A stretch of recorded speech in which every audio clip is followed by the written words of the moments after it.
Hello friends, आप सभी का स्वागत है आपके अपने YouTube channel GK the knowledge में। हम बात कर रहे थे बायोलॉजी की, लेकिन आज हम बात करेंगे इसमें जो फेजेस ऑफ रिप्रोडक्शन यानी प्रजनन की जो अवस्थाएं हैं उनके बारे में हम पढ़ेंगे।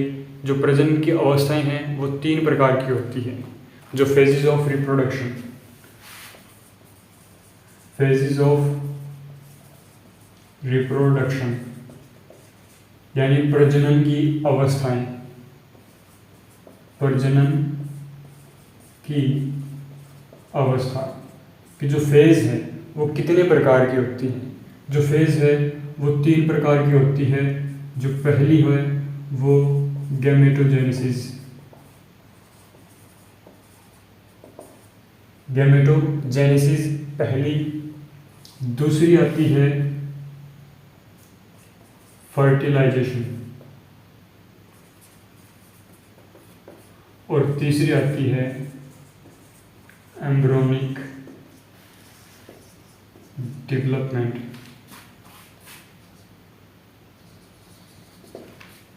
जो प्रजनन की अवस्थाएं हैं वो 3 प्रकार की होती हैं, गैमेटोजेनेसिस, फर्टिलाइजेशन और एम्ब्रियोनिक डेवलपमेंट।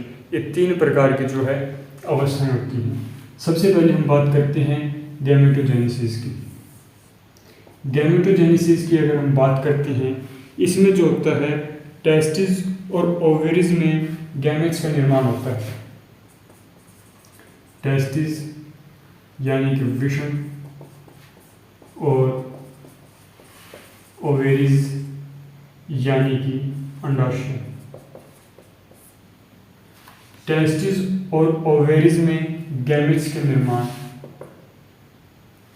गैमेट्स यानी युग्मों का जो निर्माण होता है, युग्मों का निर्माण।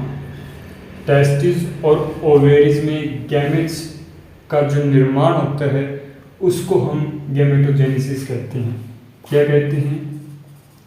Gametogenesis.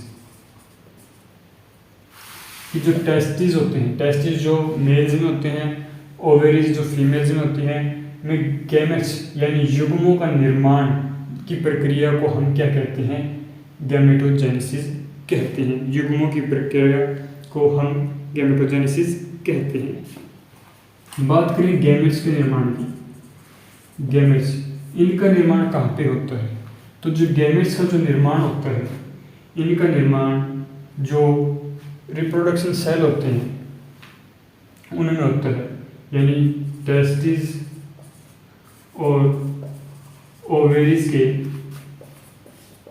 Reproduction cell, reproduction cell में, रिप्रोडक्शन सेल में किसके द्वारा होता है? ओमेसिस, ओमेसिस, ओमेसिस यानी अर्धसूत्रीय विभाजन द्वारा, अर्धसूत्रीय विभाजन द्वारा रिप्रोडक्शन सेल में किसका निर्माण होता है? गैमेट्स का निर्माण होता है। गैमेट्स का निर्माण जो रिप्रोडक्शन सेल में अर्धसूत्रीय विभाजन द्वारा होता है। जो एक गैमेट्स है इनका निर्माण होता है।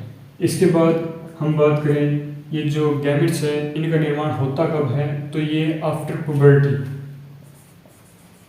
आफ्टर पुबर्टी, आफ्टर पुबर्टी के बाद, चाहे वो बॉयज हो या गर्ल्स हो, चाहे वो बॉयज हो या गर्ल हो, ये गैमेट्स का निर्माण आफ्टर पुबर्टी के बाद होता है। आफ्टर पुबर्टी के बाद ये होता है। जो स्पर्म सेल होती है, यानी जो स्पर्म सेल होती है टेस्टिस में,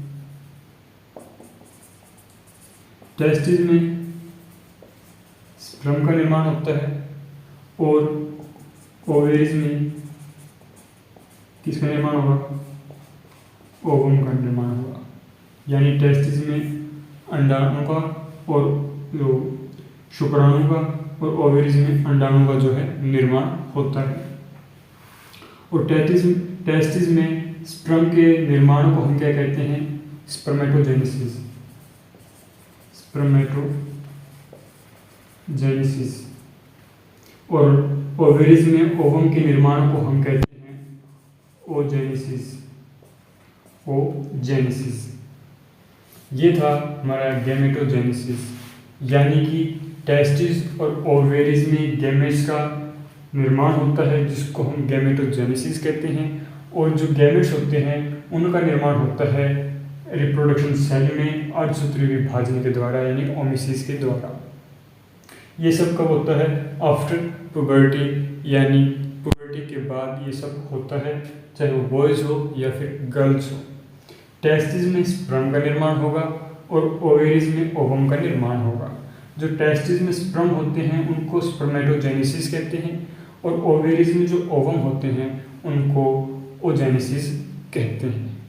ये था गैमेटोजेनेसिस, जो प्रजनन की पहली अवस्था है। 3 अवस्थाएं हैं। पहली अवस्था ये है, उसके बाद आती है फर्टिलाइजेशन।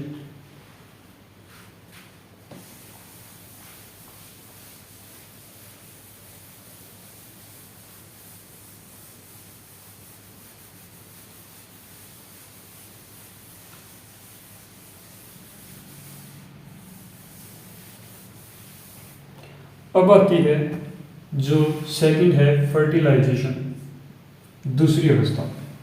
फर्टिलाइजेशन जिसको हम कहते हैं निषेचन, यानी fusion of sperm and ovum. Fusion of sperm and ovum, यानी कि अंडाणु व शुक्राणु का जुड़ना। शुक्राणु व अंडाणु का जुड़ना। Fusion of sperm and ovum is called fertilization, यानी कि निषेचन। फर्टिलाइजेशन को हम क्या कहते हैं? निषेचन। निषेचन यानी शुक्राणु व अंडाणु का जुड़ना क्या कहलाता है? फर्टिलाइजेशन। और ये फर्टिलाइजेशन की जो प्रोसेस है, ये प्रोसेस होती कहाँ पर है? फैलोपियन ट्यूब में।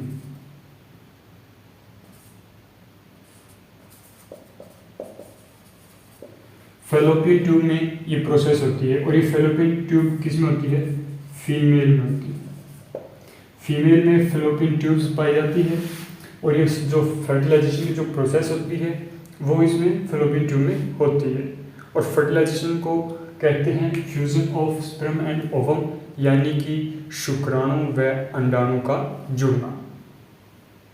उसके बाद आती है हमारी थर्ड स्टेप, यानी थर्ड जो स्टेज है वो है एम्ब्रियोनिक डेवलपमेंट, यानी कि एम्ब्रियोनिक किस प्रकार जो भ्रूण बनता है उसका विकास होता है। नोट कर लीजिए, फिर आगे चलते हैं।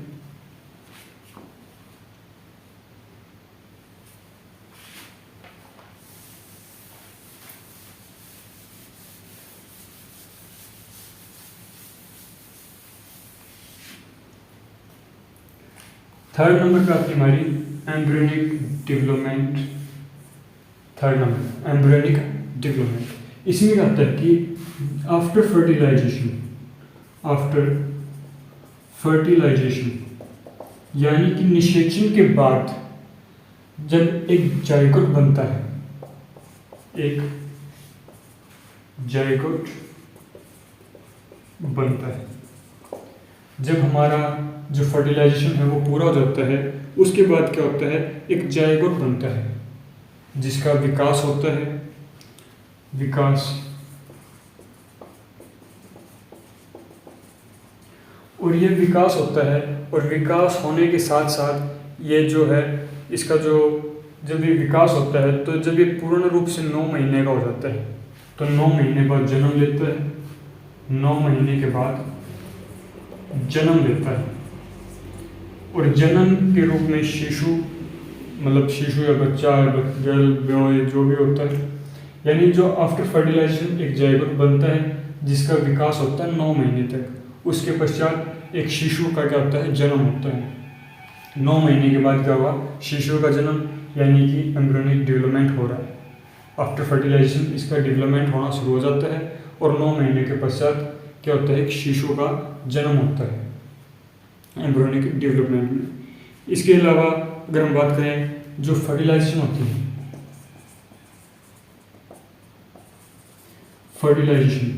फर्टिलाइजेशन के 10 सप्ताह बाद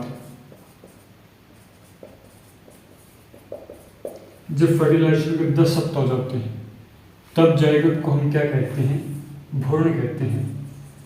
जायगोट को भ्रूण कहा जाता है, भ्रूण यानी एम्ब्रॉय कहा जाता है, एम्ब्रॉय भ्रूण कहते हैं। तो इस प्रकार जो है ये हमारी रिप्रोडक्शन की फेजेज होती हैं, यानी जो प्रजनन की अवस्थाएं होती हैं। ये 3 होती हैं, गैमेटोजेनेसिस, फर्टिलाइजेशन और एम्ब्रॉय डेवलपमेंट, कि किस प्रकार ये 1 बाय 1 जो है प्रोसेस होती है और उसके पश्चात एक शिशु का निर्माण होता है और शिशु के निर्माण के पश्चात फिर जो आगे जो प्रोसेस हो चलती जाती है। तो ये था हमारा phases of reproduction. I hope आपको ये वीडियो पसंद आई होगी। अगर आपको ये वीडियो पसंद आई हो तो लाइक शेयर सब्सक्राइब करना ना भूलें। धन्यवाद। जय हिंद।